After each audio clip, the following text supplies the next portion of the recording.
salon. Welcome back to my channel.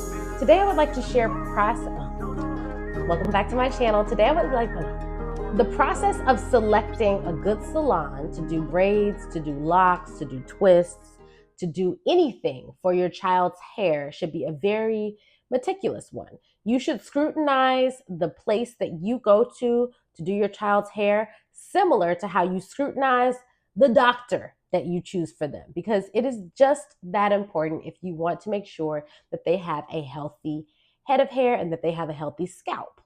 Here are some tips and questions you can ask to make sure the salon will service your family to your standards. All right? Consider the following: credentials, licensing, and professionalism. Now, I will caveat that I do not believe that one has to have a cosmetology license in order to demonstrate knowledge. Damn! If you know anything about my mother and her case in Texas, you know why I believe that. However, I do think that some sort of certification in sanitation is an absolute must, because you must have a clean environment and space and have a clean practice for how you deal with the tools that you use in order to do the children's hair, in order to make sure that you are not spreading disease. So that is a non-negotiable, the sanitation license. The cosmetology license is a give or take. There are also braid licenses that one can get. Thank you to my mama. And there are other credentials and other ways that you can assess whether or not someone has the expertise that you're looking for them to do your child's hair. So a question that would be asked would be, do they have a sanitation license?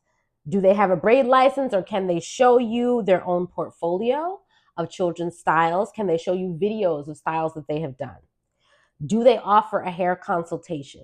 A hair consultation is usually a sign that someone takes a lot of care in their business and that they are willing to kind of walk through and assess your needs and their expertise and see if things align before they take your money for the full hairstyle. And a consultation may usually range from like $10 to $25. Another sign that the salon is probably a good place where you could take your child is if they take a deposit. So if they take like a $25 deposit before you get to the appointment date, A, that means they're probably booked and busy. B, that means that they have instituted some sort of process in the way that they do their transactions and the way that they do business. You're not just going to walk up on them, and they're not just going to pop up on you and do some random things to your child's hair. There's already an established baseline for what process will be. Also, ask the stylist if they have a policy about age and whether the child is able to sit, and also pain tolerance, because some folks are willing to put children through pain, which we're not doing that. And then some folks are not willing to allow your child to sit in the chair if they are too tender-headed or if they're too young. So please explore what the philosophy is that your stylist has around pain tolerance, the age of the child, and the like, because they shouldn't just be taking your money just to take your money. That's not how we're doing this. When you're looking for a stylist, you can also let the stylist know that you don't want your child's hair, your child's edges to be pulled tightly. Tension on the scalp is not a requirement for the hairstyle to look good, okay? Cleanliness. You need to know if the establishment is clean. You may want to take a visit to the place, make sure their bathroom is clean, assess how they sanitize their tools, and also, ask them what their policy is for washing hands, etc., etc. Make sure the place is clean and to your standards before you go sit in there for hours and let them do your child's hair. I would also ask the stylist or assess what the level of concern and care is for your child's hair type. What is their natural hair care philosophy? Do they know how to nourish and grow kinky, coily, curly hair? Do they have proof of this? Do they prefer to do the hair wet and curly or straight? Do they wash the hair? Will they detangle it themselves? Will they dry it? If they are unwilling to do your child's hair wet or curly, it might not be the salon for you, but if they are not, then they should have a method, an Ouchless method, preferably, of detangling and straightening your child's hair in order to get it to the state that they need it to be in. With minimal heat, I would say, minimal heat. Blow drying. What is the salon's standard around blow drying, heat damage, that sort of thing? Does the salon's actions and reputation reflect to you that they care and know about how to nourish kinky, coily, curly hair? What type of blow dryer do they have? Is it clean? What type of blow dryer do they recommend? Do they offer to blow dry the child's hair? And how do they comb it out? There's only one answer to that, and it's from the tip to the root, not the other way around. Never the other way around. From the tip to the root, bottom to top. Never top to bottom. Products. What types of products will they be using on your child's hair? What types of shampoo? What types of conditioner? What types of oils? Do they make their own products? What types of edge control do they use when they're doing the hair?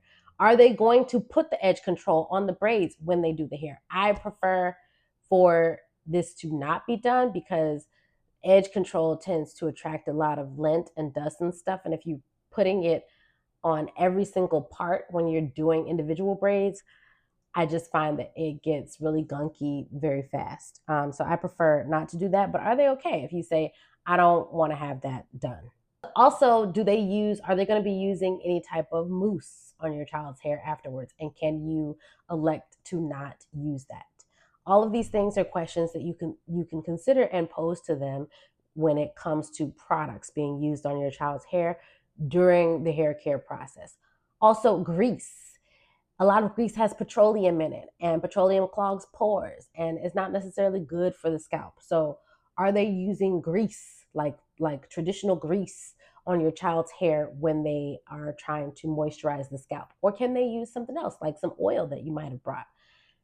Good questions to ask. Extensions. Now we get to extensions.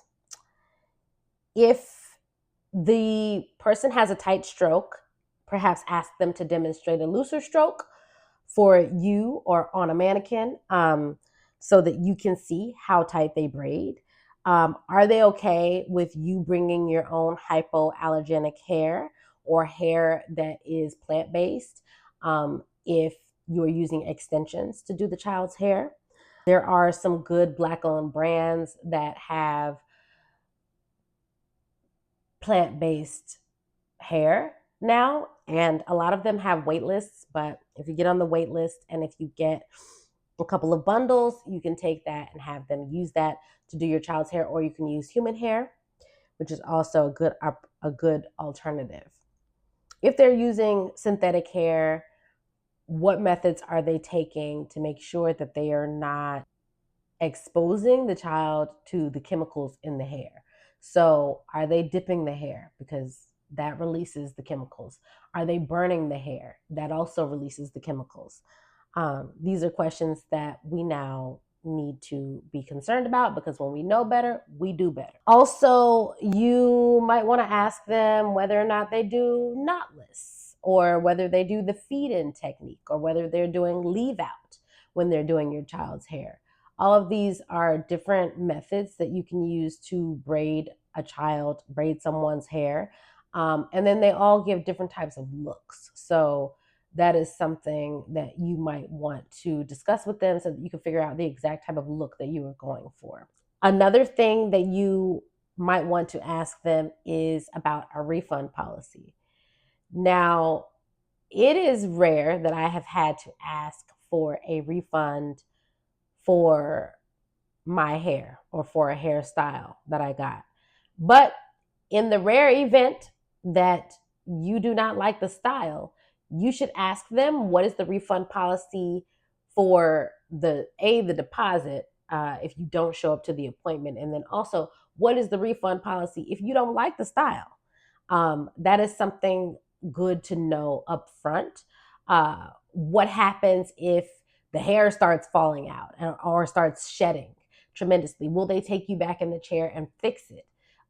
These are questions that you need to ask when you are using extensions, because those situations might come up. I know that that's a lot of information, but it is all relevant and it is all extremely important information. And this is all of the info that you will need to ensure that your child has an ouchless grooming experience in a salon.